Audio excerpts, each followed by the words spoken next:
Muito obrigado, Sr. Presidente, Sr. Ministro, Sr. Secretário de Estado, Srs. Deputados. Nós aproveitámos esta oportunidade também, beneficiada da presença do Sr. Ministro aqui na Comissão, efetivamente para, naquilo que foi, no fundo, que é o reflexo do Plano Nacional de Reformas em relação às recomendações da Comissão Europeia, para discutirmos aqui algumas preocupações que temos e que julgo que são conjuntas de todos e julgo também do Sr. Ministro.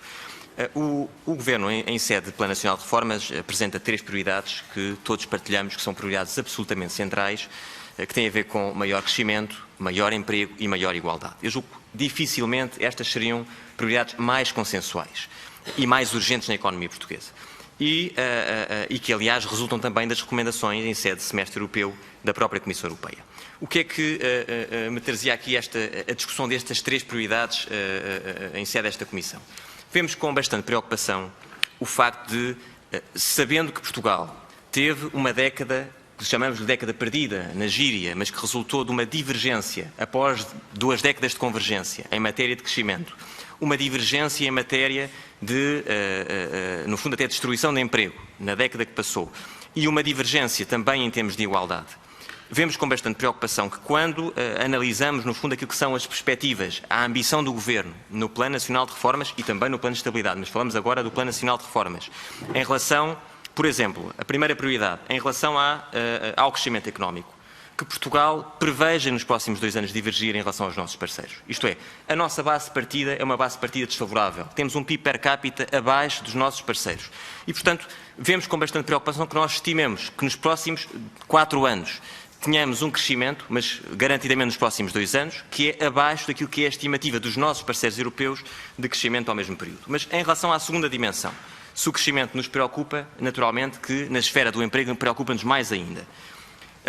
Assistimos em 2014 e em 2015 até um maior crescimento do emprego que era aquele que inicialmente estava previsto.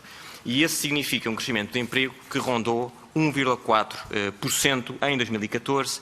Em 2015 ainda continuamos a ter um problema resultado do nível de emprego e de desemprego serem ainda muito abaixo daquilo que seria o nosso objetivo. Mas vemos com preocupação que a nossa ambição em matéria de geração de emprego, que ainda está longe do objetivo comum, seja metade daquilo que foi a geração de emprego em 2014 e 2015 e que em 2017 se preveja que o emprego aumente só 0,7%.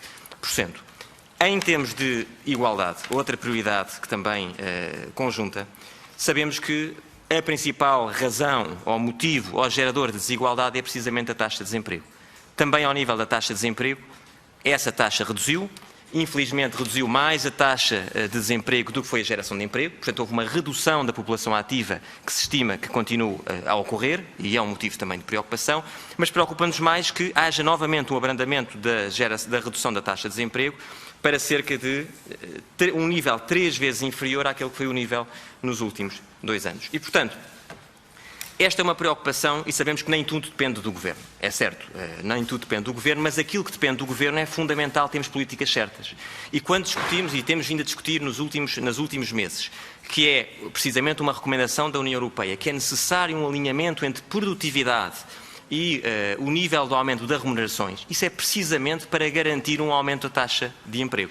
O que é que nós assistimos? Assistimos aqui em 2016, o aumento das remunerações é muito acima do aumento de produtividade, é o dobro do aumento de produtividade.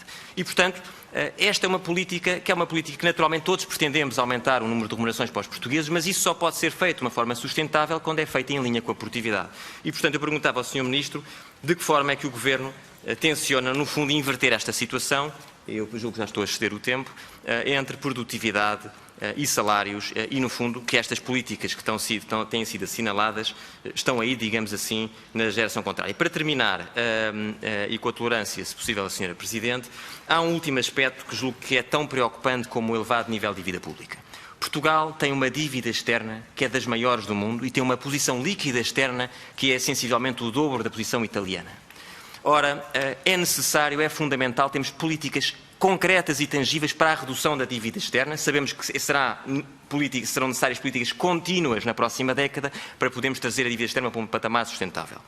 verificamos que não há, em sede de articulado, no Plano Nacional de Reformas, políticas dirigidas, enfocadas na redução da dívida externa, e esta é também uma preocupação extremamente elevada, a par com o elevado nível de dívida pública, para garantir que o país está menos vulnerável, digamos assim, à volatilidade que tem vindo a aumentar dos mercados internacionais e, em particular, da Europa. Muito obrigado.